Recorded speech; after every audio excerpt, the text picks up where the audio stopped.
নিজেকে ভুলিয়ে সীমানা পেরিয়ে তোমাকে চেয়েছি যে আজ তোমার হাতেই সাজাবো আমার স্বপ্নের ঘর।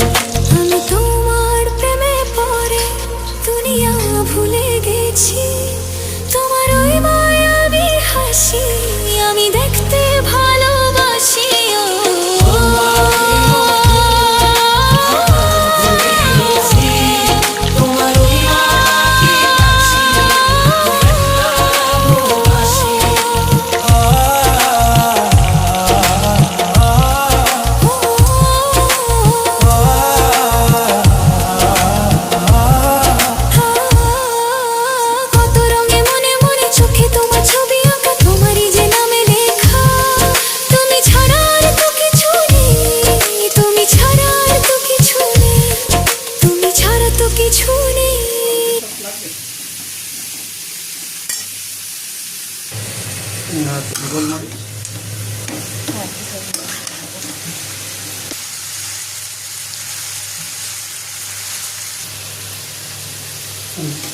আমি